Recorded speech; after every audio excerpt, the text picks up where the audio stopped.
ነጻነት ሰራዊት ውስጥ ነው ያለው። ቀሪው ደግሞ የራሱን ማህበራዊ ኑሮ እየኖረ ነው ተበትኖ። አሁን እና አብይ አህመድ የመከላከያ ካምፕ የሞላው ሰራዊት የ16 ዓመት የ17 ዓመት የ18 ዓመት ከእናቱ ጉያ ከእናቱ ፍቅር እየተናጠበ በጉልበት ወደ መከላከያ ታፍሶ ገብቶ የ2 ወርና የ3 ወር ስልጠና ወስዶ ጥቁር መሳሪያ የተሰጠው በመሆኑና ሲኒየር ወታደር እንደነገርኩህ አልቆ ልምድ በሌለው ወታደር በመመራቱ ሲሆን፣ ሌላው ደግሞ የዓላማ ተዋጊ አለመሆኑ ነው። ጀነራል መኮንኖች ከፍተኛ የሆነ የሀገር ዝርፊያ ላይ ያሉት፣ የህዝብ ዝርፊያ ላይ ያሉት። መስመራዊ መኮንኖች ከፍተኛ የሆነ የግል ፍላጎት ሰው አንተማ ምን አለበት መጀመሪያ ሁሉ ተከፋፍሎ በዛ ገብቷል ይላል።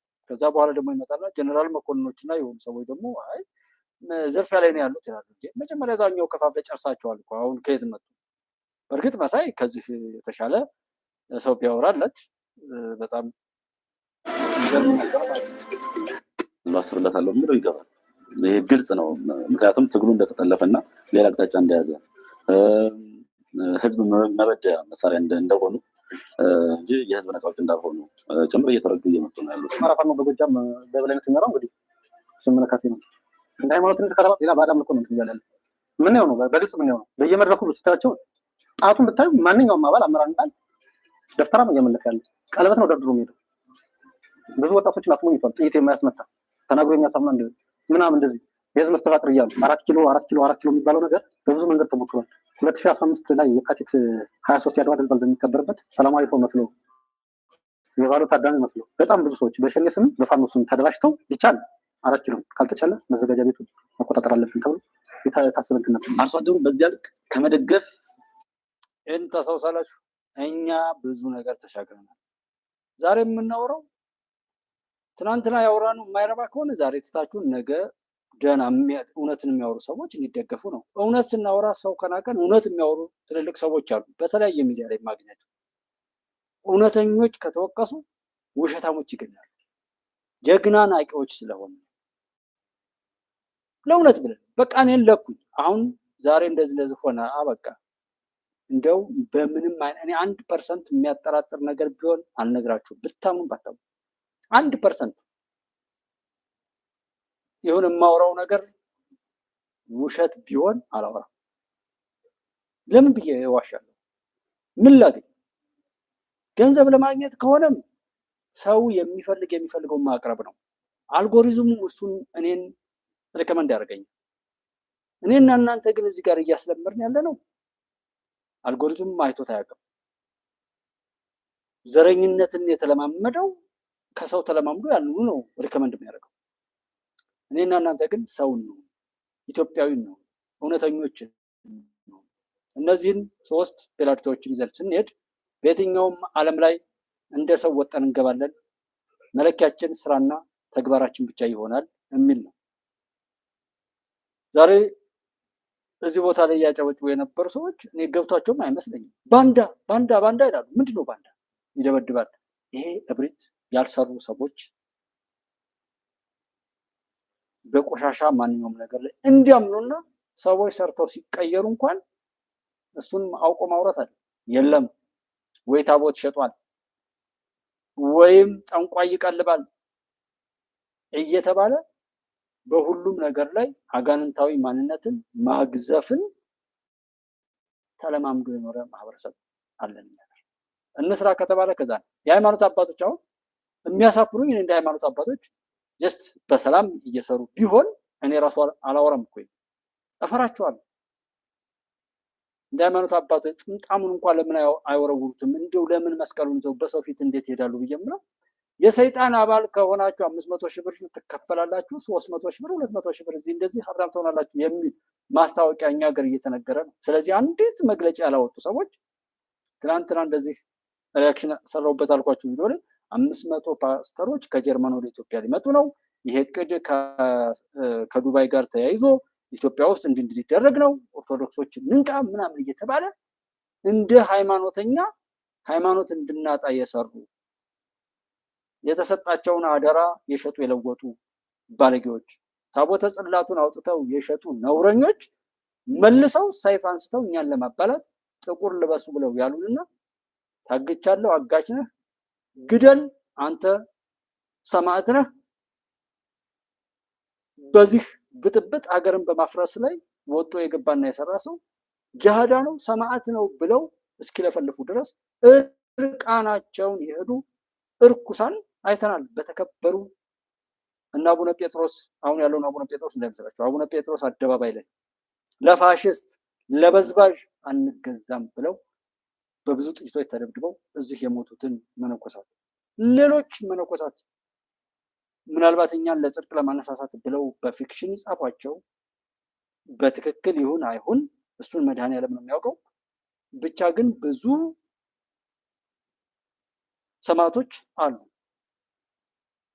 እና እንዳንጠቀም አድርገው ሰሩ የነበሩ ሰዎች በግልጽ መጣው ግደል የጎልያድን ታሪክ የዳዊትን ታሪክ እያስታወስክ የሚል ሰዎች ሁሉ የመጡት ጽላቱን በመሸጥ አለን ወይ ከዛ በደንብ ቸክ ማድረግ አለብን። እነዚህ ቄስ የሚመስሉ ሰዎች የኖሩበትን አካባቢ በደንብ ማጥራት አለብን። ንዋየ ቅድሳት አለ ወይ? ታቦተ ጽላቱ አለ ወይ እዛ ቦታ ላይ? እሱን ሁሉ የምናጣራበት ሁኔታ ላይ መሆኑንና ጅብ ቆዳ አንገት ላይ ማሰር አንድ ነገር ነው። ጅብ ተሸክሞ እስከ መምጣት ድረስ የተገኘው ጉዳይ ነው። እሱን ይሄው ልጆች እየተናገሩ ነው። እኛ አስቀድመ ስንናገር ለጅንጀና ነው የብልጽግና ተከፋይ የምናምን የኦሮሞማ መንግስት እንደዚህ አላችሁ። ይሄው እዛ ቦታ ላይ ያሉ በህይወት ተርፈው ነገሩ። አለመስማት ይቻላል እኮ ምንም ችግር የለው። ግን እውነት ነው የሚያሸንፈው። አባይ ጠንቋይ ላይ የሚል ሰይጣንን ማምለክ ትችላለህ እኮ መብት ነው። ግን ያን ሰይጣን አምልኮ አትበል። ጾታ መቀየር ትችላለህ፣ እኛን ቀይሮ አትበለን። እዛው በያላችሁበት የራሳችሁን ዘመን ለፈለጋችሁት ነገር ምንም ነገር ልታደርጉ ትችላላችሁ። እኛ ጋር መጣችሁ እንትን አትበሉ። አብይን አትናገሩ። አብይ የኔና እኔን የሚመስሉ ኢትዮጵያ ውስጥ ያለውን መከራውን ማንኛውም ነገር ችለው የሚሄዱት ወንድሞች የመረጡት መሪ ነው። ኢሳያስን የሚጋልብ ኢሳያስ ላይ መስገድ ትችላለህ። ኢሳያስን ጣዖት ማድረግ ትችላለህ። መብታችሁ እኮ ነው እሱ። አብይን ግን አትንኩ፣ የኢትዮጵያ መሪ ነው። መከላከያን አትንኩ፣ የኢትዮጵያ መሪ ነው። መከላከያ ውስጥ እኮ የምትወሽቋቸዋል። አሁን የጠራ ስለሄደ እናውራቸው። የመከላከያን ጀግንነት ለማዋረድ እኮ የሞከሩ በጣም ጥቂት ባይባሉም የሆኑ ሆዳሞች እኮ ተፈጥረዋል። ለምሳሌ በሞርተር ይዘህ ተማረክና 5 ሚሊዮን ብር እንሰጥሃለን ተብሎ የመከላከያን ክብር ለመሸጥ የሞከረው ሰውዬ እኮ አሁንም ፋኖ ነኝ በሚል ገብቶ እየተረገጠ እንደሆነ ፍኖተ ሰላም ላይ እየነገረን አለ። ከዛም በላይ ብዙ ጀግኖች ግን ኢትዮጵያን እያሻገሩ ስለሆነ እንጂ መከላከያ አልፈተን ብሎ እኮ አይደለም። አብይ አልፈተን ብሎ እኮ አይደለም። በሃይማኖት፣ በባህል፣ በንግድ፣ በአመራር በሁሉም መጣችሁ። በሁሉም ድምጥማጣችሁን መጣን። ድምጥማጣችሁን አጠፋን። በከረንሲ መጣችሁ። ያልመጣችሁበት ነገር የለም። እኔ አሁን ሰው ሁሉ እየተናገረ ሰው ሁሉ እያወራል ስለሆነ በየትኛውም ማግባብ እውነቱ እየተነገረ ስለሆነ በጣም ደስ ብሎኛል። የምፈልገው ሁሉም ሰው እውነቱን እንዲያውቅና ከአጥፍቶ ጠፊነት ከመደባደብና ከመገዳደል ራሱ እንዲጠብቅ ማድረግ ነው። እጅነት ብቻ ሰው እንዲያገኝልኝ ነው እንጂ ስለሺ ስለተናገረ ምናምን አለ። ስለሺ አንድ የኢትዮጵያ ልጅ ነው እንጂ ሌላ ነገር አለ። አብይ የዘመኑ ጀግና ነው። ጀግናን የሚሰድብ ለጀግና ክብር የማይሰጥን ሰው ግን አምርሬ ነው የምጠላው። ምክንያቱም ጀግኖቻችንን እንድናዋረድ አድርገው ነው። አብይን እስኪ ግብጾች ቢያገኙት ነው ብላችሁ አስቡት። አብይን የሻቢያ ሰዎች ቢያገኙት ነው። አብይን የአሜሪካ ህዝቦች ቢያገኙት፣ አብይን ውሰዱት ለየትኛው ማለት አብይን ቢያገኙት ምን ያደርጉት ይመስላችኋል? እያንዳንዱ ሰው አብይን አይሰግድለትም። በቁም እያለ ራሱ ጣዖት ሰርቶ አያመልክም። እስኪ እውነት እናውራ ከተባለ ሰው ሰልጥኖ ወር ሲስተም ተሰርቶ ሊሆን ይችላል እንጂ አሁን እንደ አብይ የሚሆን አለ ወይ? አንድ ነገር አቁሙ። እነሱን ወደ መጠም እየዞረ ነው ያለው። ትክክል አይደላችሁም ወደ ማለት እየሄደ ነው። አሁን እየጠራ ነው፣ ትግሉ እየጠራ ነው። ውስጥ ላይ ያለው እዚህም እዚያም የቀኝ ምናምን የሚባለው ውስጥ ላይ ሆኖ እዚህም እዚያም ጥቅም አካብታለሁ፣ ቤት እሰራለሁ፣ መኪና ገዛለሁ፣ ቤተሰቦች እንደዚህ አድርጋለሁ የሚለው አካል እየተጋለጠ ነው። ቀጣይ የሚሰሩ ሌሎች ስራዎች እንዳሉ ነው ማለት ነው። አሁን እየጠራ ነው። ቤተክርስቲያን ጽላት ያህል ነገር ከአረብ ድረስ ደላላ እየጎተተ መጣ። ገጠር ጥንታዊ ቤተክርስቲያን ላይ ቆስቁሶ መጣ። ጥንታዊ የብራና መጽሐፍ የሚባለው ነው። እነሱን ነው መግዛት የመጡት። ጥንታዊ ቤተክርስቲያን ቅርስ እየተፈለገ ነው። ቅርስ እየፈለጉ እያደሙ እያወጡ እየሸጡ አርሶ አደሩ ታዲያ ይህን ግብ ዝም ብሎ ተቀብሎ ይቀመጣል ወይስ ምን ይላል? ከጀዋር መሐመድ ጋር እኮ የሚነጋገር እኮ የአማራ ፋኖ በጎጃም ከፍተኛ አመራር እኮ ነው ያለው። አቅጣጫ የሚሰጠው እኮ ጀዋር መሐመድ ጋር ነው እና ጀዋር መሐመድ ዘመነ ካሴን 4 ኪሎ አስገብቶ ነው አይደል? ተማሪዎች፣ የመንግስት ሰራተኞች እንደዚሁ ወደ መንግስት ስራቸው እየሄዱ እያለ ምንም አይነት የፖለቲካል ፍላጎትና የፖለቲካ ተሿሚ ያልሆኑትን ጭምር በዚያ ደረጃ በአሰቃቂ ሁኔታ ተገለዋል። አሁን ባንዳው ማን ነው? እህቴን አልገልም አልደፍርም ማህበረሰብን አላሰቃይም ሰላም ይሻላል ብዬ የመጣው ባንዳ ከተባለ ከሻዕቢያ ተልእኮ የሚቀበለው ከኢትዮጵያ ህዝብ የግብጽ ህዝብ ይሻለኛል፣ የግብጽ መንግስት ይሻለኛል፣ ከጎጃም አርሶአደሮች ከጎጃም ማህበረሰብ፣ ከአማራ፣ ከሸዋ፣ ከጎንደር፣ ከወሎ ማህበረሰብ ከኢትዮጵያ ህዝብ ሻዕቢያ ይሻለኛል የሚል ማህበረሰብ አመራር ምን ሊባል ያደርጋል? አንተ ከመጣ በኋላ እንደዛ ያለ የምታውቃቸው ሰዎች ይደውላሉ ያስባሉ። በአንተ መምጣት እንደሰማቸው ምን ሲላሉ? መጋመሽ በሄድበት አካባቢ ላይ በጥንጭት ላይ ደግሽ ነው እና 3 ዓመት ማህበረሰቡ እንደተሰቃየ እንደጠላቸው ፊት ላይ ይታወቃል እኮ ቀስሙን ክት ነው በቃ በዛ የሆነ መንገድ ዳር ነው ያሉት ሲያልፉ ሄደን እና ከእንደዚህ ህዝባችን የኛ ላሰቃደ መኖር የለብንም እያሉ ራሳቸውን አገለው ሄደዋል። አሁን ያለው ሁኔታ ደግሞ ጥሩ ነው። በአንድ ወር ውስጥ ልንገባ ነው ሲል በአንድ ዓመት የኛ ዓመት ነው ልንገባ ነው ሲል እውነት መስሏቸው ሲከተሉ 3 ዓመት ተደፈነ። በዚህ የቀጥና ገና 3 10 ዓመቶችን እንበላለን። ይህ ሲሆን የሚጎዳው ማህበረሰባችን አቅም የሌላቸው ይህን አዋጡ ብር አዋጡ ወይም ምን አዋጡ ተብለው አቅም የሌላቸው ወይ ባልሆነ ነገር ደግሞ የታሰሩ ብዙ አርሶ አደሮች አሉ። አመራሩ ጥቅም ነው በጥቅም ነው የሚሄደው። አላማው ገንዘብ ነው። የገንዘብ ፍቅር አጥቶታል። አደረጃጀቱ ጓደኝነት፣ ቤተሰብ፣ በዝምድና የተደራጁ እነዚህ አመራሮች በአንድም በሌላ መንገድ ያላንኳኩት ቤት የለም፣ ያልገደሉት የለም። እጃቸው ነው እየተቆረጠ ያለው። ሊፈጥሩ ያሰቡት ብሔራዊ አደጋም ጭምር ነበር። ብሔራዊ አደጋ ለመፍጠርም ፈልገዋል። ያም ጭምር ነው ሽፍት ያደረገባቸውና አጀንዳቸው ሲታጠፍ መሬት መንካት እንደማይችል ሲረዱ በዚያ ደረጃ ህዝብንም ጭምር አስተያየት የሰጠ ህዝብ ጭምር በአዳራሽ የተገኘ ህዝብን ጭምር ማውገዝ፣ መሳደብ ለህዝብ ቁም ያለው ህዝብን መሳደብና ማውገዝ ይሄ ንዴት የፈጠረው ነው። ማህበረሰቡ መከላከያን ማን እንደሆነ እያወቀ መጣ። አሁን ተገላብጧል። ፋኖ ሲሄድ መሸሽ ተጀምሯል። መከላከያ አይደለም መከላከያ ሲሄድ መሸሽ ይቅርና ዛሬ እቤት እየወሰዱ እየደገፉ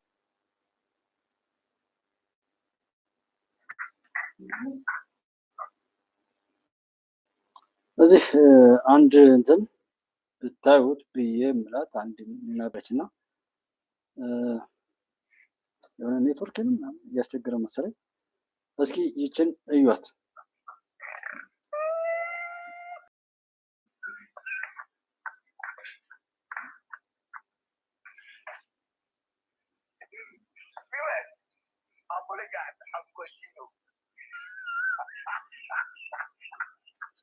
የሰውዬ የራሱን ጫማ ነው ብድግ አድርጎ የሚያስቆርጠውና ጫማውን ቢላዋ ይዞ መጣ። የራሱን ጫማ ቁረጠው ብሎ ያስቆርጠዋል። ጫማውን የራሱ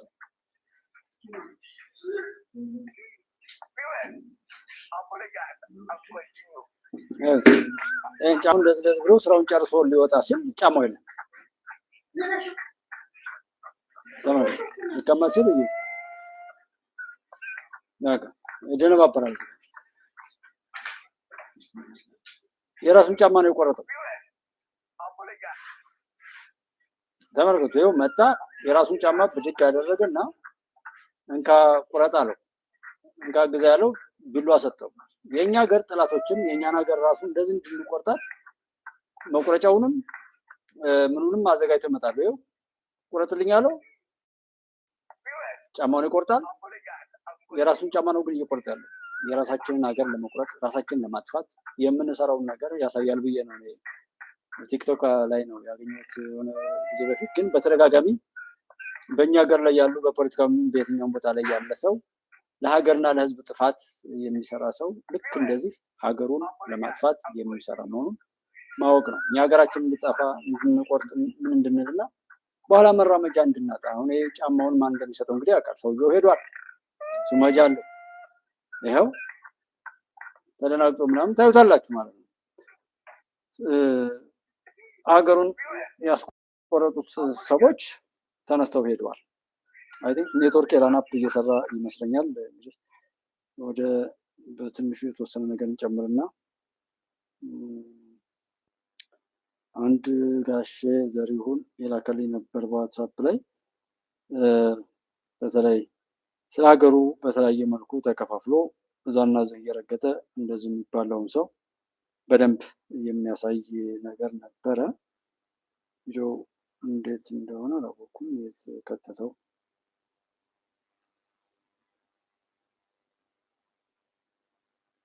እሺ፣ እንዴት ናችሁ? ዛሬ እንግዲህ ተራው የኢትዮጵያ ሕዝብ ነው። የኢትዮጵያ ሕዝብ እስኪ ናስማኝ፣ መቼም ብሰማም ባሰማም ናስማኝ። ይህን ሜሴጅ አይቼ በጣም ያዘንኩት። ወደዳችሁም ጠላችሁም ግን እውነቱ ይሄ ነው። እሺ አሁን ብዙዎቻችሁ ወይ ካድሬ አቧሬም በሉ አይዶን ኬር አያገባኝም። በዚህ አጋጣሚ እኔ የሚሰማኝን የምናገረው ድምፃዊ አይደለሁም፣ ህዝብ ቀለብ አይሰፍርልኝም። አኮረፍ ካላኮረፍክ ግን የሚያዋጣህና ወደፊት የተሻለች ሀገር ማየት ካለብህ ሁሌ አሻግረ የነጭ ሀገር እያየ ከምታንጋጥጥ እውነቱ ይሄ ነው። አሁን እነግርሃለሁ። ተዘጋጀ የኢትዮጵያ ህዝብ። እቺ ጽሁፍ በጣም ነው ውስጤን የነካችኝ። እውነቱ ግን ይሄ ነው። እነግራችኋለሁ። እኔ ለዶክተር አብይ አግዤም አይደለም ለሱም ወግኜም አይደለም። እንዳልኳችሁ ነው። ቀለብ አሰፍሩልኝም። ዘፋኝ አይደለሁም። ኮንሰርት ላይ መጣህ ቀረብ እያልጨነቅ ተረዳዳን አይደል? ግን እውነቱን እነግራችኋለሁ። ምን ይላል ይሄ ቴክስት? ሁሌ ሳየው ምሳ ስበላ ፍርፋሪ የሚጠብቅ በሩ ላይ የሚቆም ልጅ ያስታውሰኛል ይላል። ብቻ አስተሳሰብ የማጆሪቲያችሁ ናችሁ። አሁን የመጣ ሳይሆን ሲወርድ ሲዋረድ የመጣ ለምሳሌ እዚህ ፊት ለፊት የምታዩት የእንግሊዝ ጠቅላይ ሚኒስትር። በዚህ አጋጣሚ ወገኖች አንድ ነገር ልንገራችሁ። እኛ ሀገር እሺ የመንግስት አሁን እኔ እየነገርኳችሁ ያላችሁት እንደ መንግስት ነው። ጭንቅላታችሁ እንዲሰፋ ነው። ጀስት ሄዳችሁ ብልጽግና ደግፉ እያልኩ አይደለም፣ ግን ጭንቅላታችሁ ሲሰፋ ነው አንደርስታንዲንግ የሚኖራችሁ።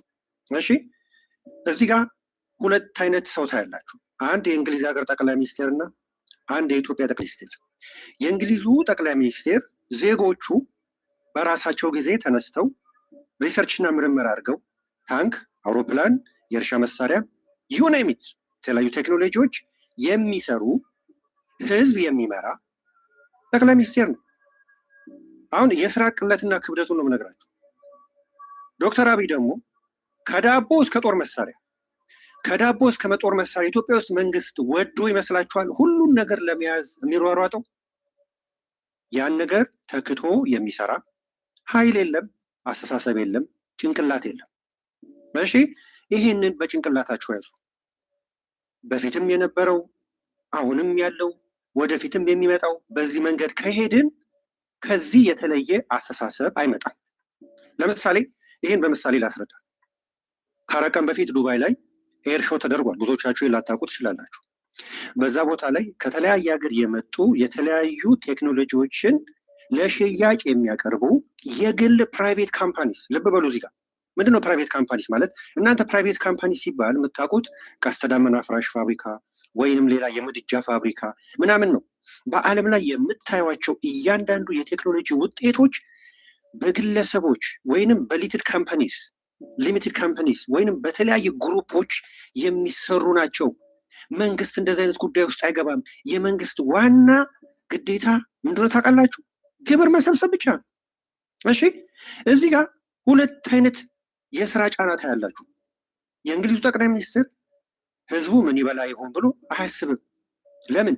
ኦልሬዲ ስራ ጀምሮ የሚሰሩ የሚጨነቁ፣ ዳቦ እንዴት እንደሚባዛ፣ ዳቦ እንዴት እንደሚጋገር፣ ጦር መሳሪያ እንዴት እንደሚሰራ የሚያውቁ የግል ካምፓኒዎች ያሉበት ሀገር ነው። የእሱ ዓላማ ይህን ጦር መሳሪያ ለከሌ እንዳሸጥ፣ ይህን መሳሪያ ግን ለከሌ ሽጥ ብሎ ሬጉሌሽን ማውጣት ነው የእነሱ ዓላማ። መንግስት በምንም ጉዳይ አይገባም። ሌላ ጉዳይ ሪሰርቹን በሉት ዴቨሎፕን በሉት በተለያዩ ጉዳዮች ላይ ግን ህዝቡ ሪሰርቹን ቀጥሯል። ጠቅላይ ሚኒስትሩ ህግ ያወጣል። ለከሌ ሀገር ይህን መሳሪያ ሽጥ፣ ለዚያ ትሽጥ ብቻ ነው የሚለው። መሳሪያው ግን በባለቤትነት እዚህ ጋር የምታዩቸው በአብዛኛው መሳሪያዎች የሚሰሩት የግል ካምፓኒዎች ናቸው። ወደኛ ሀገር እንምጣ።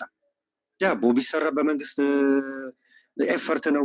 የተለያዩ የምናያቸው እየዳከሩ ያሉት የተለያዩ ነገሮች የሚሰራው በመንግስት ነው። ቅድም እንዳልኳቸው ነው። መንግስት ይህን ለማድረግ የፈለገው ወዶ ነው ፈቅዶ ነው አይደለም። ለምን? ያንን ተክቶ የሚሰራ ዜጋ ገና ኢትዮጵያ አልወለደችም። እሺ ማን ይውለደው ይህን ዜጋ? 120 ሚሊዮን 130 ሚሊዮን ገብተናል አይደል? በአሁኑ ሰዓት እንደ ህዝብ አለን፣ እንደ አዋቂ እንደ ተመራማሪ ግን የለንም። አንዱ የሆነ ነገር መጥቶ ሲባል ፈላስፋ የሚል ስም ሰጡታላችሁ። ከዛ ትንሽ ቆይተው ነጮቹ ያውቃሉ ያን ሰው ያለውን አላማና ፐርፎርመንስ። ትንሽ ቆይቶ ከዛ ጋር ሲጠፋ ታውታላችሁ። ገለውት አይደለም ይወስዱታል። ኢትዮጵያ ውስጥ በሆነ አጋጣሚ የሆነ ነገር ሲሰራ ሲፈላሰፍ የምታዩዋቸው ልጆች አንዴ ኢቲቪ ላይ ይመጣሉ፣ በዛው ይጠፋሉ። ሞቶ ይመስላችኋል? ኖ ይወጣሉ፣ ወደ ውጭ ይወስዷቸው። ያ ነው አሁን ሊቀየር እየተፈለገ ያለው እዛው በሀገራቸው። በነገራችን ላይ በአናታችሁ ፈንዱ። ሀቁ ግን ስለሆነ ነው። በአሁኑ ሰዓት ኢትዮጵያ ውስጥ አሁን ያለው አስተዳደር ልበላችሁ፣ እኔ መቼም ሁሉንም እዛ ውስጥ ያለ ለኢትዮጵያ እኩል ይለፋል ብዬ አላምንም። ይህን ግልጽ ላደርግላችሁ ይገባል። ግን ዶክተር አብይ ከዚህ በኋላ በአስተሳሰብ ደረጃ የሚያገባው 10 ዓመትና 12 ዓመት ለሆናቸው ወጣቶች ነው። በፊት አልነበረም እሱ። ኦልሬዲ ተንጋደን የተፈጠርከው ኢህአዲግ አንጋዶ ነው የፈጠረ። አጠገቡ ለምሳሌ አንዳንድ የውጭ ሀገራት አይዶን ኢትዮጵያ ማለት ችግኝ ሲተከል አጠገቡ ይደረጋል፣ ቀጥ ያለ ምሰሶ ይደረግና ችግኙ እዛ ላይ ያስሩታል። ለምን? ተንጋዶ እንዳያድግ። ኦልሬዲ ያለ ምሰሶ ነው ያደገው።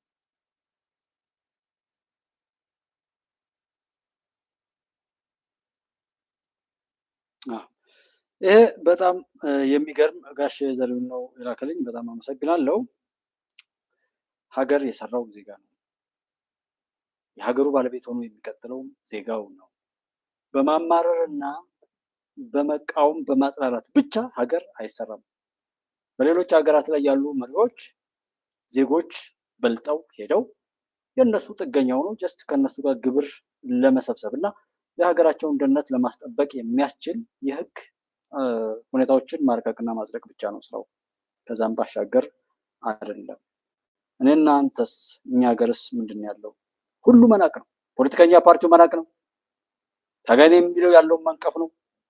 የኢትዮጵያን መከላከያ ሰራዊት ማሩሸትና መሳይ በጣም አይረባም ደካማ ነው ብለው የሚያወሩት ሌላ ሊያሰለጥኑ ነው። ሀገርን በዛ ልክ የሀገርን ወኪል፣ የሀገርን ደጀን፣ የሀገርን ጠባቂ፣ የሀገርን መሪ እነዚህ ጭንጋፎች ለሚጋልባቸውና ለላኳቸው አሳልፎ ለመስጠት በዛ ልክ ሲጠሩ ጀስት ቸክ ማድረግ አለብን። ንቀቱ ጥፋቱ ለማን እንደሆነ ማሰብ ሁሉ አለብን እና በተሰራ ሀገር ላይ ማንም ሄዶ ምንም ማለት ይችላል። ሀገር እንስራ አሊያም አርፈን ቁጭ እንበል። የእኛ አስተዋጽኦ ግን ለወቀሳና ለዘለፋ መሆን የለበትም። ትምህርት ቤት ለማውደም ጎፈንድሚ ከፍቶ ገንዘብ የሚሰብስብ ኢትዮጵያዊ፣ በሀገሩ ላይ ማዕቀብ እንዲጣል ሎቢስት ቀጥሮ የሚያሰራ ኢትዮጵያዊ፣ ይሄ ኢትዮጵያዊ ነው ወይ? ሰው ነው ወይ? ራሱ ጤነኛ ነው ወይ? በዚህ ልክ ሰው ሊጠም ይችላል ወይ? የለም። ሁሉም ስለሰራ ነው። አማራጭ እየተረኩ ይሄ መሆን ሲገባው የነከሌ ሀገር ተሞክሮ እንደዚህ ሆኖ እየሄደ የኔ ሀገር ተሞክሮ ግን ይሄ ነው እያሉ በዛ እየሞገቱ ቢከድ ሁሉም ይጠቀማል፣ ይጠቅማል። ግን እነዛ ኢትዮጵያን የሚቃወሙ ሁሉ የኢትዮጵያ ጠላቶች በስውር በጀርባቸው በትከሻቸው ላይ እየሰፈሩባቸው ተጋላቢ ቆሻሾች፣ ነውረኞች፣ ሆድና ምላስ ብቻ የተሸከሙ የተረገሙ የእፉኝት ልጆች ኢትዮጵያን ሊያጠፉ የተቀጠሩ ወጥንጨቶች እንጂ ሰዎች አይደሉም። እሱ ነው የሚነግረን። እሺ ወገኖች እንዴት ናችሁ? ሰላም ናችሁ? አለን። እንግዲህ ዛሬ በጣም የሚገርም ቪዲዮ ነው ማሳያችሁ። በጣም ትንሽ በጣም ያረጀ ግን ሶ ፓወርፉል የሆነ ቪዲዮ ነው። እንግዲህ በዚህ አጋጣሚ ሰግጡ ስትባሉ እንዴት ሆነን እንሰግጥ ብላችሁ የመሰገጫ ሜኖ ይዛችሁ የመጣችሁ ለምሳሌ ራቆቴ ነው እንጂ ልሰግጥ ወይስ በር ላይ ተደፍግፌ እንደዚህ ያውረገረኩ ስለ ጦቴና ስለ ቄጤ እያየው ልሰግጥ ብላችሁ ወይንም ምን ልበላችሁ ይኔሚት ወይስ አፍረሰ ስጋዬን እያሳየው ልሰግጥ ወይስ አናቴ ላይ ዱቄት እና ዘይት እየደፋው ልሰግጥ ብላችሁ እንዴት አድርጌ ልሰግጥ ብላችሁ የነበራችሁ ኑ ግቡ። ዛሬ እንግዲህ ይኸውላችሁ ኢትዮጵያ የምትባል ሀገር እናንተ ዛሬ ታላግጡባታላችሁ። ድሮ ግን ኢትዮጵያ የምትባለው ልክ እንደናንተ ኢንተርኔት በሌለበት ዘመን ለኢትዮጵያማ ዋጋ እንከፍላለን ብለው በ1935 በፈረንጆች አቆጣጠር ጥቁር አሜሪካውያን ምን ብለው እንደነበረ በጣም ትንሽ የቪዲዮ ነች ላሳያችሁ።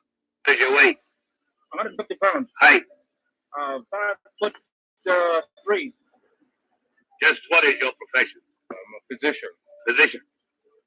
And then why would you want to go in Ethiopia? Well, I feel it's my duty to give my profession and if necessary my life in the cause of Ethiopia. እሺ ይህን ቪዲዮ ሳይ በጣም ስሜታዊ የሆንኩት በዚህ አጋጣሚ ይህን ቪዲዮ እያንዳንዳችሁ በስልካችሁ ላይ የተለያየ ዱቄት የሆነ ሰው ቁጭ ከምታደርጉ ማስታወሻ ነው። ቆርጣችሁ ቺን ፓርት ብቻ አስቀምጧት። ምክንያቱም በጣም ኤምፋሳይዝ የሚያደርግ በጣም ሞራል የሚሰጥ ነው። በዚህ አጋጣሚ ይህንን ቪዲዮ አይታችሁ ምን እንደሆነ ላልገባችሁ እነዛ የምታዩቸው ወዶ ዘማች ሰልፍ ይዘው እየተመዘገቡ ነው። ጥቁር አሜሪካውያን ናቸው። ወደ ኢትዮጵያ መሄድ ነው የሚፈልጉት። በወቅቱ ጣሊያን ኢትዮጵያ ወራ ስለነበረ የበኩላቸውን አስተዋጽኦ ለማድረግ በሙያቸው አስፈላጊ ሆኖ ከተገኘ አለ ሰማችሁት? አስፈላጊ ሆኖ ከተገኘ ህይወቴን እሰጣለሁ ለኢትዮጵያ ህይወቴን እሰጣለሁ አለ። ይገባችኋል? ያ አሜሪካዊ ጥቁር አሜሪካዊ ለምን ኢትዮጵያ እንደመጣ እንዳልኳችሁ በወቅቱ ስማርትፎን የለም፣ ስለ ኢትዮጵያ በቂ መረጃ የለውም። ግን በሆነች አጋጣሚ ባያት ቴሌቪዥን ላይ ባያት ነገር ብቻ ቢኮዝ ነጮች እንደ ነጭ ጥቁርን ገዛን የምትለውን ቃል ደፍረው እንዳይናገሩ ካረጎት ውስጥ አንዱ የድሮ አባቶቻችን ኢትዮጵያውያን ናቸው። እከሌን ገዛን፣ ካሜሩን ገዛን፣ ምናምን ነው ጅቡቲን ገዛን ምናምን ሊሉ ይችላሉ። ግን የጥቁርን ህዝቦችን ገዛን አይሉም። ለምን? በወቅቱ ኢትዮጵያ እንደ ኢትዮጵያ እምቢ ብላ ስለነበረ ማለት ነው። እዛ ድረስ ነበር የሚኮሩብን። ዛሬ አዳሜ ስማርት ስልክን እዛች ሀገር ላይ ደቅነ አናት ላይ ዱቄት ትገፋለህ፣ ዘይት ትደፋለህ፣ አፍረተ ስጋን ታሳያለህ፣ ግልሙትናን በአደባባይ ታውጃለህ። ግን ያቺ ኢትዮጵያ ያያችኋት ስንት ዋጋ እንደተከፈለባት። ምናልባት ይህን ጉዳይ ላታውቁ ትችላላችሁ፣ አልፈርድባችሁም። ይሄው አሁን በቃ ነገርኳችሁ። ስነ ስርዓት ያዙ። ከዚህ በኋላ ያቺ ሀገር በስንቶች በቀል ውስጥ በስንቶች ጥርስ ውስጥ የምትፈለግ ሀገር ነች። ጠላቶቿ ብዙ ናቸው። እዛ አጠገብ ያለው አንድ ልክስክስ ግብጽ ብቻ አይደለም። ከዚህ ጀርባ ብዙ አስተሳሰቦች አሉ። ያን ነገር ደግሞ ለማሳካት እንደናንተ ዱቄትና ዘይት አናቱ ላይ በሚነሰንሰውን ትውልዱን በመረመረስ ግልሙትናን በማስፋፋትም ያችን ሀገር መበቀል ይቻላል። ለዛ ነው እናንተ ዶዘር እየሆናችሁ ያገለገላችሁት። እዛ ሀገር በተለያየ ጉዳይ ፌሚኒስት ነኝ ምንድን ነኝ ምናምን ነኝ ምንበላችሁ ማህበራዊ ቀውስ ለማምጣት የምትሳፈሩ ሰዎች በሙሉ የዚህ አጀንዳ አስፈጻሚዎች ናቸው። ኢትዮጵያ እንደ ኢትዮጵያ እንዳትቀጥል በቀላቸውን ጅራፋቸውን ለማሳረፍ ከሚከተሉት ስትራቴጂ ውስጥ አንዱ እናንተ እያስፈጸማቸው ነው። ምን በመሆን? ዶዘር በመሆን በማስተካከል። ከዛ አስፋልቱ ደግሞ የሚቀጥለው ትውልድ ያስፈጽማል ማለት ነው። የዛሬው ትውልድ ላይ ከተሰራ አንተ አዳሚ መጣ አናት ላይ ዱቄት ስደፋ ኖ ሪዝን ለዛች ለማትረባ ገንዘብ ችግር አለ። መታገስ እኮ ነው። የተወሰኑ ወገኖች እየሰሩ ነው። በግብርናው በተለያዩ ቦታ እየተንቀሳቀሱ ነው። አይዟችሁ፣ ትንሽ ቆይቶ እኮ ስጋ ብርቅ የማይሆንበት ጊዜ ይመጣል። መቼም የዘንድሮ ሰው ትልቁ እርካታ ወይንም ሰክሰስ ሆንኩ ብሎ የሚሰማው ሳምንቱ ሙሉ ስጋ ወጥ መብላት ሊሆን ይችላል። አክቹዋሊ እኮ በሽታ ነው። ስለዚህ ዞሮ ዞሮ የሚያዋርደን የገዛ ሆዳችን አይደል? ችግር የለም፣ ይስተካከላል። ትንሽ ታገሱ እስኪ። ቻይና እኮ እዚህ ለደረሰችበት ትልቁን ሚና የተጫወተው የራሱ ዜጋዋ እኮ ነው። ቻይናውያን እኮ አቀርቅረው እኮ ሩስ ሲለቅሙ የነበሩ ሰዎች ናቸው። ይናገራሉ፣ አይክዱም። አዳም ዝም ብለህ እዚህ ራቆትን እዚህ ከምታወደደድል ቻትጂፒቲ ዳውንሎድ አድርግና ቻይና እንዴት አደገች ብላችሁ ጠይቋቸው። አንድም አለ የቻይና ኤአይ ሶፍትዌር ማን ነበር ስሙን ጥሩልኝ በእናታችሁ። እሱም ራሱ እንደውም በአማርኛ ይላል። ጠይቁት፣ በአማርኛ ይመልስላችኋል። ለምን? ክሉ ይሰጣችኋል፣ ሀሳብ ይሰጣችኋል። እንደናንተ ቁጭ ብሎ አናታቸው ላይ ዘይት አይደለም የደፉት። እንደናንተ ቁጭ ብሎ ዱቄት አይደለም የደፉት። እንደናንተ ቁጭ ብሎ የውጭ ሀገር የፖለቲካ ጋለሞታዎችን እያዳመጡ እዛው አይደለም ጭንቅላታቸውን የሚያቀነጭሩት፣ ይንቀሳቀሳሉ። ስለዚህ የዚህ ሁሉ ውጤት የዚህ ሁሉ ንግግር በሽከቴ ጠልቻችሁ ይመስላችኋል? አይደለም። በሽከቴ ወደኋላ ቀርተናል። ወደፊት መሄድ አለብን። ጭንቅላታችን በጣም ብዙ የሚሰራ ነው። በገዛ ራሳችን ስንፍና ነው ያሰነፍ ነው። ይህ ጭንቅላት አሁን ይሄ የምታዩት ቴክኖሎጂ የምታዩት የሰው ልጅ ጭንቅላት ከሰራ ውስጥ 0.5 እንደው ስንት ሰው እንትን ይሆን?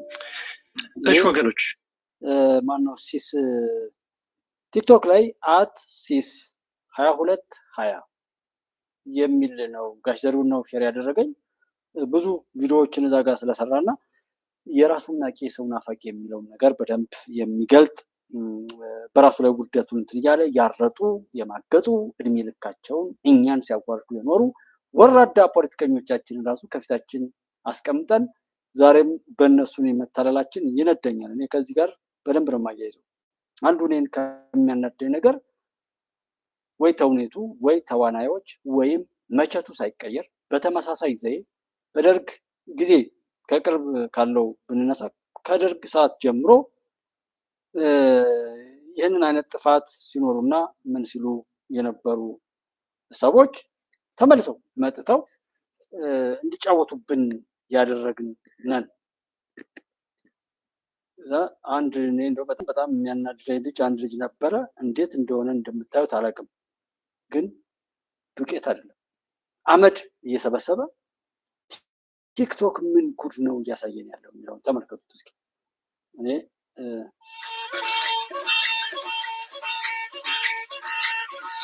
ምንድን ነው እየተሆነ ያለው? ይሄን አይታችሁታል?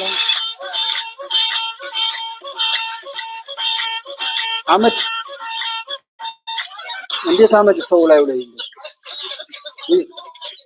አመድ ላይ እንትን ምንድን ነው በሽታው ራሱ? ገና ለገና ሰው ሀሳብ የፈለገው ሊያጣ ይችላል። አመድ እንዴት ላይ ይሰጥ?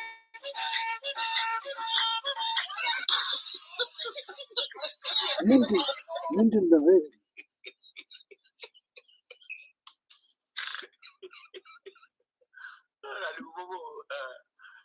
ምንድን ነው እየተሆነ ያለው? ያውን ክሬቲቪቲ ነው። ሰው በሽታ ለመግዛት ነው የሚማረው።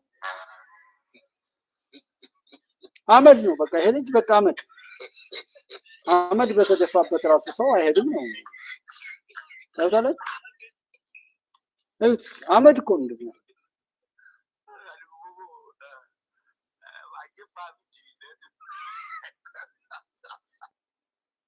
እኔ ከዚህ ጋር አሁን የሚሰሩ ሰዎች ሁሉ አሉ።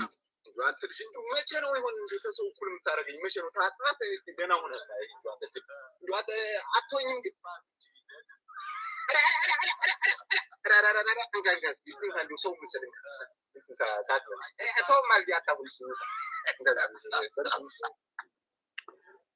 የሰው ልጅ ሲዳክር ነው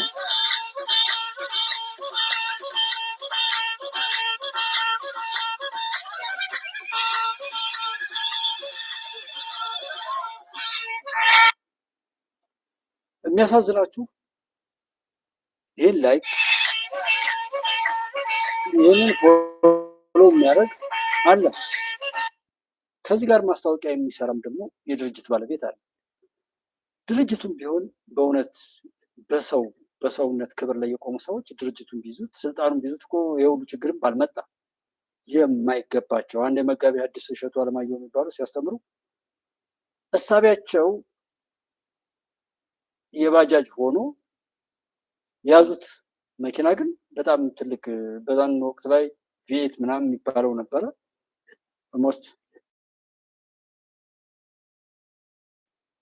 ዛሬ ምን እንዳለ እዩትና ያለፉ ሆነ ለነሱም እንደዛ ብቻ ባጭሩ የሳር ቤት ወይም በባዶ እግር የመሄድ እሳቤን ያላቸው ለምሳሌ አሜሪካ ላይ ተቀምጠው ደመላሽን ሰውን መገዳደልን አብዝተው የሚተርኩ በጫካ መሄድን በዚህ በዘመነ ድሮና በዚህ በ21ኛው ክፍለ ዘመን የዲጂታልን እና የድሮንን ዘመን አይታችሁ በዚህ የቴክኖሎጂ ሁኔታ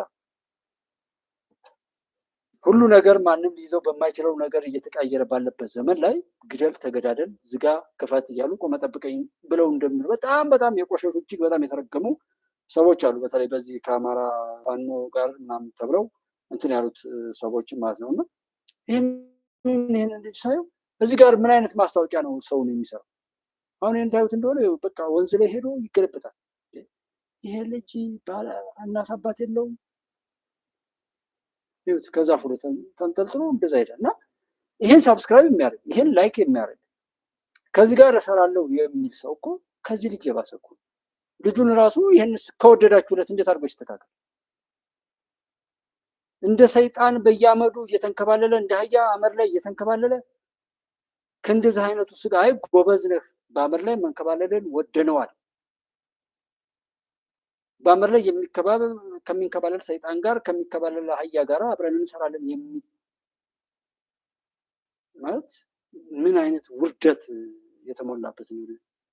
በቃ የረከሰን ብዙማ ያለ ቦታ የተቀመጠ ሰው። ሌላው ይገርማችኋል። ሌላ ላሳያችሁ። ይሁት አመድ ይበላል። ይህን ልጅ አመድ ያበሉታል። ይሁት አመዱን በመዳበሪያ አስቀምጦ ይበላል።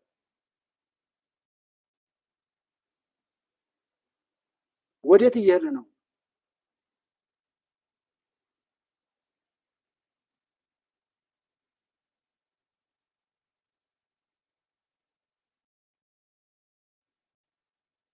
ምንድን ነው እየተሆነ ያለው?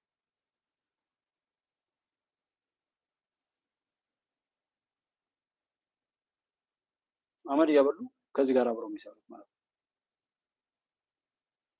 እና በጣም ብዙ የምንሰራው ስራ አለን። ለዛ ነው ይሄ ወንድማችን ጥቁር አሜሪካውያን ዛሬ እንዲህ ራስህን ንቀህ ኢትዮጵያ ውስጥ ሰው ሆኜ ከምፈጠር አሜሪካ ውስጥ ጅንስ ሆኜ ብፈጠር ብለህ ራስህን አዋርደህ የምትናገር ትውልድ ከመፈጠሩ በፊት ብዙ ሰዎች ኢትዮጵያን ይናፍቁ ነበር። ለኢትዮጵያ ዋጋ ለመክፈል ወደ ኢትዮጵያ ይመጡ ነበር። አንተ ዱቄት ላይ እየነሰነስክ ዘይት እየደፋህ የሆነ ነገር ለመቃረም የምትልፈሰፈስ የምትልከሰከስ ትውልድ ተጠንቀቅ ነው። እኔም የምጋራው ሀሳብ ስለሆነ ጋይዘሩን አመሰግናለሁ። ይህን አሁንም በአጋጣሚ እዚህ ላይ እንደዚህ ቸክ ያደረኩላችሁ አመድ እያስቃሙ ግን ይህን ልጅ አያወሩትም። ለምን? ለዚህ ልጅ አሁን ይህን ልጅ እኔ አላ እግዚአብሔር ጨርሶ እንዲምረው የምፈልገው ወንድም ያለ ይህን ልጅ እንደው ያልማረ ሰው ያልማረ ፈጣሪ ብዬ ብለዋል። እንደምን ቆያችሁ? መታመሜን ሰምታችሁ በጣም ብዙ ሰዎች እየተጨነቃችሁ ነው። መታመሜን የነገርኳችሁ እንድትጨነቁ ፈልጌ ሳይሆን እንድትጸልዩልኝ ስለሚፈልግ ነው። በእርግጥ አዲስ ሚዲያ ኔትወርክ ጋር በነበረን ኢንተርቪው ቆይታ ጋዜጠኛው በድንገት ስጠይቀኝ መታመሜን ነግራችኋለሁ። አሁንም ቢሆን ሁላችሁም በየእምነታችሁ እንድትጸልዩልኝ እፈልጋለሁ። ህመሙ የጀመረው አሁን አይደለም፣ ተላምደናል። ዛሬ 1 ዓመት ከ5 ወር አካባቢ የሚሆን ይመስለኛል። ያኔ ጎፋ በመሬት ናዳ ምክንያት ወገኖቻችን በሞቱ ጊዜ ለማገዝ እዛ ነበርኩኝ። እዛ ታመምኩ። ከዛ በኋላ ህመሙ በዛው ነው የቀጠለው። እስካሁን ባለው የህክምና ክትትል እያደረኩ ነው። ቀጣይ ያለው የህክምና ሁኔታ በቅርቡ ከሀገር ውጭ ሄጄ በቂ ህክምና አደርጋለሁ። ህክምና ብቻ ሳይሆን በዚህ ሰዓት ለኔ የሚያስፈልገው ኢትዮጵያ እናቶች፣ ኢትዮጵያ አባቶች፣ ወጣቶች ሁላችሁም በየእምነታችሁ እንድትጸልዩልኝ እፈልጋለሁ። እኔ ወደ ህክምናው እስከሚሄድ ድረስ የታመሙ አልጋ ላይ ያሉ ወገኖችን እያሳከምን እንቆያለን። በመጨረሻም አንድ ማለት የሚፈልገው በዚህ ሰዓት ለኔ የሚያስፈልገኝ አንድ ነገር ብቻ ነው። አሁን ከሚነግራችሁ ነገር ውጪ ለኔ ምንም ነገር አያስፈልገኝም። ሁላችሁም በየእምነታችሁ ጸልዩልኝ። ጸሎትና ጸሎት ብቻ ነው የሚያስፈልገኝ። ከዛ በተረፈው እግዚአብሔር ሁሉን ይችላል። አመሰግናለሁ። እኔም በጉባኤ ኢትዮጵያ ስም በጣም እግዚአብሔር ላይ ከተናደድኩበት አንዱ ማስተር አብነትን ለምን ይታመማል? አዶናይን ሲሸልሙ እዛ ጋር ሽልማት ላይ ያሉ ሰዎችን ሁሉ እንዳነውራቸው ያደረገኝ እንዲህ አይነት መልካም ነገሮችን እየገደልን ደድቡ ሰግጡ የሚሉ ሰዎች ላይ ጊዜያችንን የምንጨርስ በመሆኑ እና ትውልድ ገዳይ ሀገር ገዳይ ሆነን እየቀጠልን ስለሆነ ለዛ ነው እውነት ጠል ማህበረሰብ በበዛ ቁጥር እኔ ኢሞሽናል ሆኜም እዚህ ማወራው ምን ብዬ ባወራ ምን ሊደረግ እንደሚችል ሁሉ ባላቅ አይደንቀኝ። እየተማርኩ ነው። በዚህ 2 ዓመት ላይ ለገንዘብ ተብሎ ዩቲዩብ ላይ ቢመጣ ሶሻል ሚዲያ ላይ ቢመጣ ምን እንደሚሰራ ለመልካም ነገር ተብሎ እንደዚህ ግን ይሄ ሰውዬ ይሄ ልጅ እሴት ነው፣ ሀብት ነው። ይደረጋል ወይ ሁሉ ተብሎ እስኪጠየቅ ድረስ ስራ የሚሰራ ልጅ ነው። የሚያቅፋቸውን ሰዎች በደቡብ አፍሪካ በአውሮፓ አካባቢ ላይ ያሉት ወንድሞቼ ከዚህ ወንድማችን ጋር ሆነው ምን አይነት ታምር እየፈጠሩ የሚሰራቸውን እንትኖች እናያለን። እኔ ያንን ቪዲዮ ስላሳየ ሌላ ገንዘብ ለመስራት ነው የተቀረጸው ብዬ አላስብም። በጣም የተረገሙ ልጆች ይህንን ልጅ እንኳን ሲሰድቡ ያልሆነ ነገር ቲክቶክ ላይ ኦር የተለያዩ ቦታ ላይ እንደዚህ እኔ ኢሞሽናል ሆኜ ሁሉ ተናግረው ሞተ ብለው ሁሉ ዜና ሰርተው እግዚአብሔር ይህንን ልጅ በምንም አይነት ተአምሩ የሞቱ ሰዎችን ከመቃብር የሚያስነሳው ጌታ ማስተር አብነትን በየትኛውም መለኮታዊ ታምሩ አድኖ ካላየው በቃ እውነት የሚጠቅም ነገር ፈጣሪ አይወድም ማለት ነው ብዬ ደምድሜ የተናገርኩበት ነገር አለ። ዛሬም በዚሁ እንዳመጣው አዎ ማስተር አብነትን እንዲያድስም ቢሆን ሊፈጥረው ይገባል። ማስተር አብነት ቀጭን ስለሆነ ወፍራም ስለሆነ እንደዚህ ስለሆነ የሚል ከሰውነት የወረደ ነገር ውስጥ የሚገቡ ሰዎችንም ፈጣሪ ማጥፋት አለበት። ማስተር አብነትና አብረውት ያሉት ወንድሞች የወደቀ ያነሳሉ። የወደቀ እንዲነሳ እንፈልጋለን። የራበው እንዲበላ እንፈልጋለን። የሚረዳ ሰው እንዲበዛልን እንፈልጋለን። ለዛ ሞዴል ሆኖ በሶሻል ሚዲያ ላይ የምናውቀው ይሄ ልጅ ነው። ይህን ልጅና አብረውት ያሉት ወንድሞችን እኔ ያልጠበቀ ፈጣሪ ማንን ሊጠብቅ ነው? ገዳዮችን ሊጠብቅ ነው? ደም አፍሳሾችን፣ መንገድ ዘጊዎችን፣ አዋራጆችን፣ ወራዶችን፣ የነውር ፊት አውራሪ የሆኑ ሰዎችን ሊጠብቅ ነው ወይ እግዚአብሔር? ስለዚህ እግዚአብሔር ማስተር አብነትን ጨርሶ እንዲምረው በእናንተ ስም ይሄው አደራ ማለት እፈልጋለሁ። ጨርሶ ይማረው፣ ጨርሶ ያሽረው። 1 ሰዓት ተኩል ገደማ ሆነ። አመድ እላዩ ላይ ነስንሶ የሚሄደውን ልጅና ማስተር አብነት እንዴት አድርጌ ላወዳድራቸው? ማስተር አብነትንና አመድ እዚህ ላይ ከምሮ አሁን ያሳየዋቸዋል። ሞጣን ላወዳድረው ከዚህ ልጅ ጋር፣ አዶናይን ላወዳድረው። አዶናይ ባይሰል በራሱ እንደሆነ ነገር ምንም ችግር የለው።